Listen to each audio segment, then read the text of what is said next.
What's up, YouTube, and welcome to the Clutch City chat room. It is a cold day in Houston, man. 0-3. 0-3. How you feeling? I'm feeling like I'm 1-2. I'm That's feeling like about I got right. a dub. That's about right. Hey, look, guys, stay tuned. We're going to be talking all things Cowboys, all things Texans, all things NFL. Let's get it, Chris.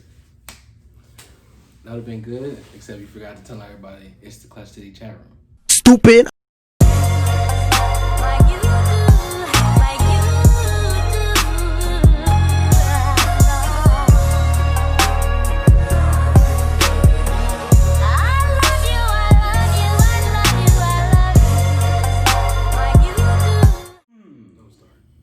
Oh, I'm getting started.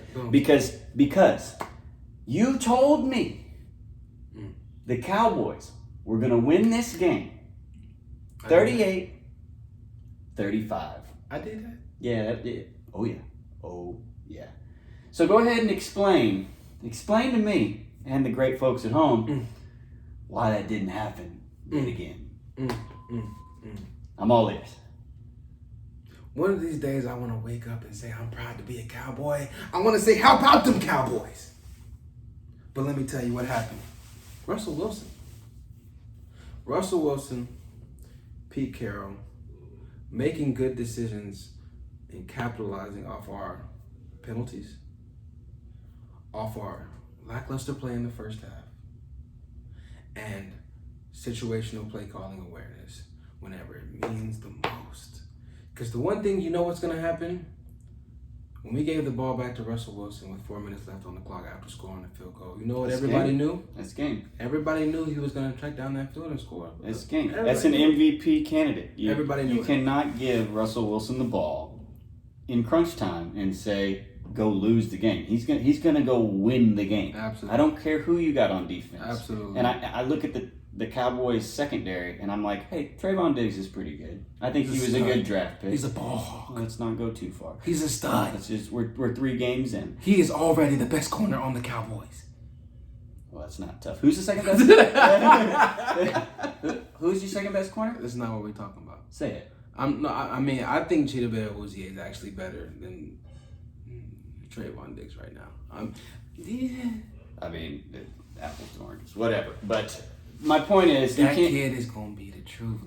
Hey, look, time will tell, and it's the tape, and I'm gonna pull it. Hey, fair enough. Bookmark this for later because I think Trayvon Diggs is good, but you guys need another piece in that secondary to really make it something worthwhile. I mean, in the safety position. That's fair. But let's talk about, more in specific, what needs to happen adjustment-wise. So is it the O-line? Is it not trusting Dak early enough? Is it Zeke dropping passes? What is the true crux of the problem for the Cowboys so far this season? Clutch, let me tell you, it's all the above. Honestly, it's really just the Cowboys not showing up when we need to. I don't understand what it is about the first and second quarter where we decide, you know what, we haven't lost the game yet.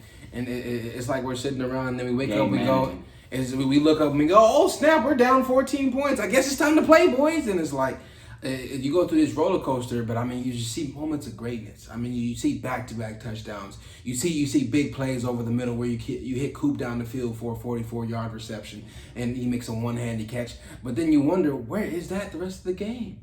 Yeah, well, in particular, the first half. It feels like when the game starts, obviously teams want to establish the run. You have a top 3 running back or top 5, whatever you want to say. But and I get that, establish the run, pound it with Zeke. But what if you came out and really established Dak early and struck fear in the secondary, pulled people out of the box, and then let Zeke run havoc? We tried to do that. The very first play of the game was a pass. That's one play, though. I'm saying establish no. If you go back and you watch our first drive, we came out passing.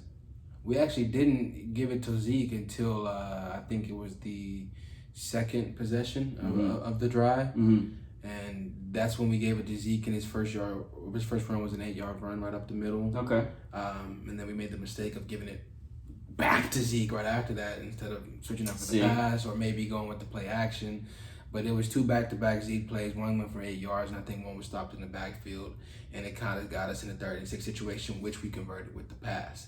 But what I'm saying is you know, the first drive wasn't bad. I think we ended up settling for that field goal, and we moved forward. It's just we're not getting in the end zone. We gotta score.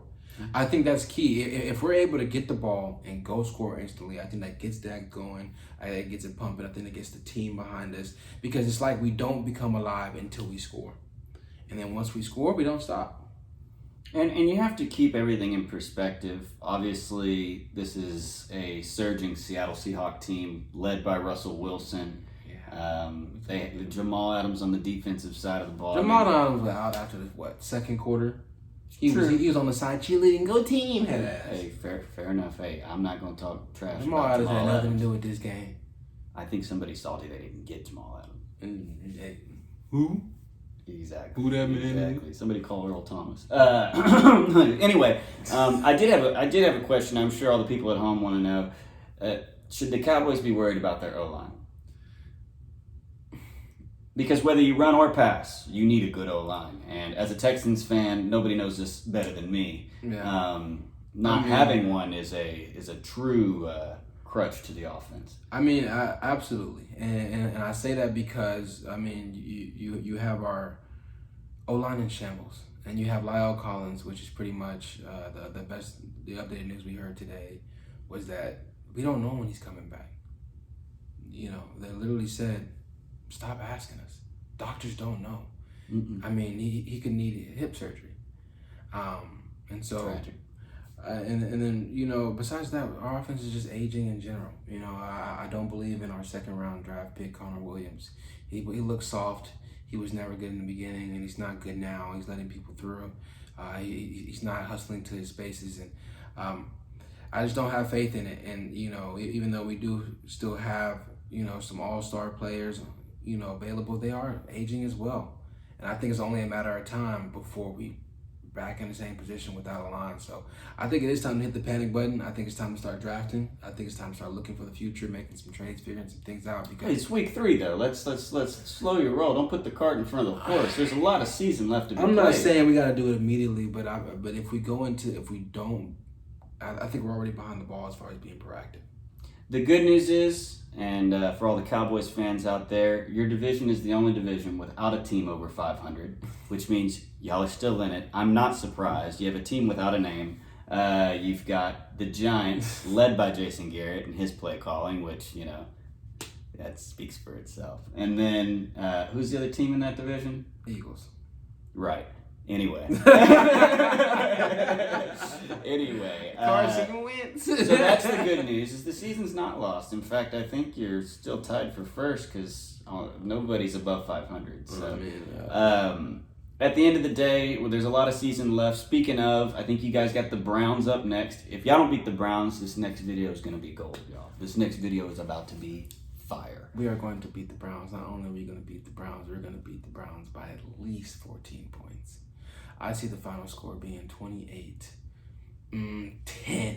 You know I'm going to hold you to it. 28-10. 28-10. You heard it here Cowboys. first, folks. 28-10 Cowboys. I'm telling you. Oh, Trayvon Diggs is going to have an interception. This is his game. Zeke's also having a big bounce back game. I think Myles Garrett gets to Dak maybe once. No more. Are you delusional? Do you suffer from a mental illness? More than twice. With that line. Myles Garrett is going to get to Dak maybe once. Zeke is going to have a big game on the ground, and we're going to win. Also, who's going to have a big game as well?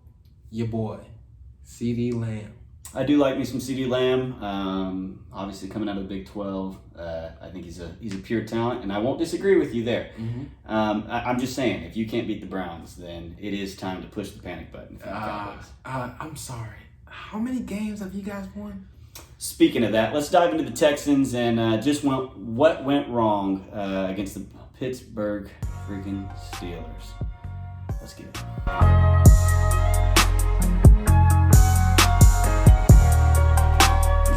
Cowboys, we're 0-3.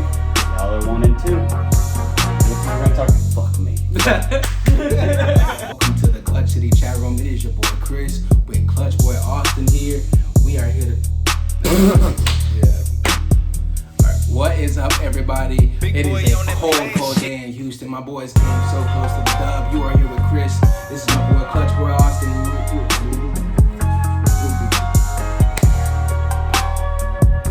What is up, everybody? We are. I can't help it, bro. I'll leave it up. I'll leave it up. Nah, you leave it up. Big boy on